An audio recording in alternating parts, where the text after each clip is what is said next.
We are one day away from the Grey Cup in Regina. I'm here with the Spec Steve Milton. And Steve, lots of talk today about Henry Burris and what he can expect from this Mosaic crowd. He will be the focal point tomorrow, I think, for the 45,000 people who will be screaming one thing. Henry. Yep. And Kent Austin made almost light of it today, basically saying it's his choice whether or not he chooses to believe in that. He doesn't, or let it affect him. That's one of the things that is in Henry's control. Kent talks about that a lot. You only try to control what you can. That's something he can control. He can't control what the crowd says. What he can control is his own reactions to it.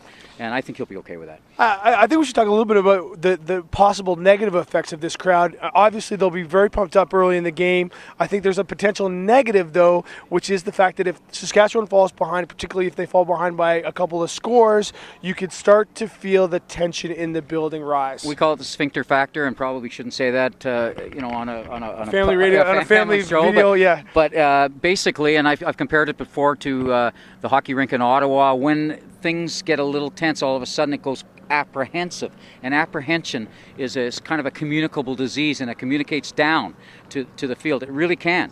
You're expecting your home crowd to back you, and if you get down a bit, and all of a sudden they're not, and it's cold weather. Now, the other thing can work too. Don't fall behind. It'll be worse, I think, in a negative sense. Should Hamilton fall behind 2+ scores, and you don't want to do that, and they've done that in some of their comeback wins. You don't want to do that. You cannot do that here for two factors. The crowd will sound like there's 40 million of them, and it'll get really, really derisive. And the second thing, it's really hard to come back in inclement weather conditions of any kind. Heavy wind, rain, and particularly cold, and it could be windy as well. So don't fall behind.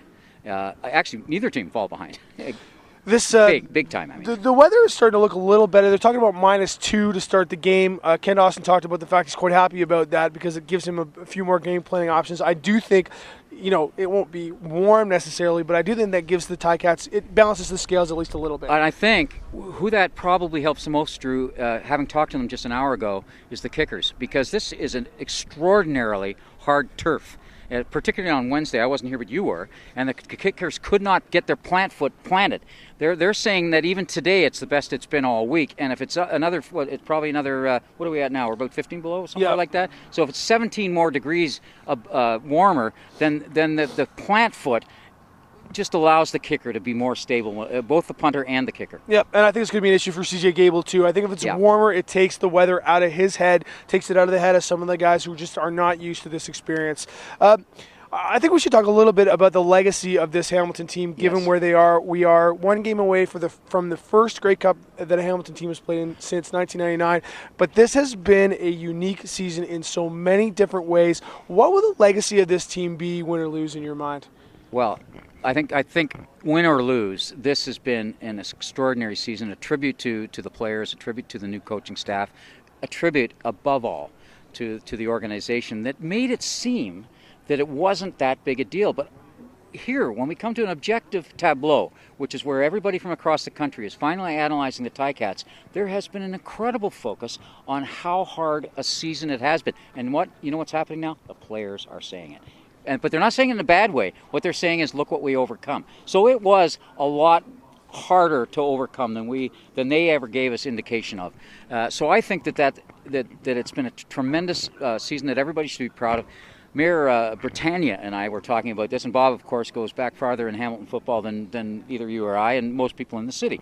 And we both agreed that should this team win, what you have here is a transcendent Hamilton legend. This will transcend sports. It'll be one of those Hamilton legends, like the murder of Evelyn Dick, or all of those ones of the dozen in the pantheon of sort of great Hamilton things. It already has a name. It's the Year of Guelph. It'll always be known as the Guelph Year or the Year of Guelph or something like that, win or lose. If you win, it'll be something else, and there'll be 10,000 orders for those hats that they're going to wear. The final thing I think we should talk about is the individual legacy for some of these guys. There's been lots of talk about Marwan Hage and what this means for him after 9 years, some dark years for him. Henry Burris talked a lot today about wanting to win one for his sons. I think the guy that sort of stands out for me is Bob Young, given the reason that he bought the team and the fact that he has, experienced so much in his time as owner. Well, there's no doubt about it. And Bob, we wrote about it this week. It has been deflecting credit to everybody, but really, this is undeflectable.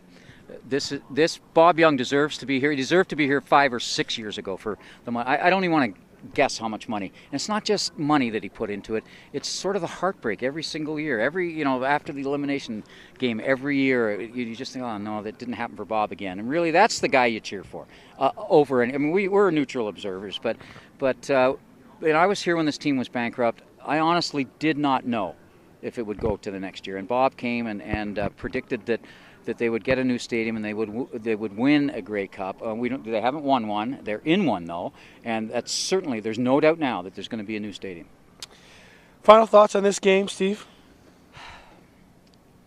I would say that Saskatchewan has to be favored by at least as much as they are, which has now climbed to 6 points, and that's odd that you get nearly a full score. I think it's 6.5 now. I would think that is about right, and maybe even a point or two low. That said, there's been something about the way the Ticats have come back in the fourth quarter, Mr. Burris being sort of the director of those, and the three big games they had to win, the one that got them the home playoff date and then the two playoff games. And there's something about that just sort of, I can't really say what that's going to translate to, but there's a belief there on their part that as long as you said earlier, they don't fall too far behind early, might really pay off in the fourth quarter. That's it from Regina. Make sure you check out the Scratching Post blog. Tomorrow we'll have tons from Regina before the game. Reporting from Mosaic Stadium with Steve Milton, I'm Drew Edwards.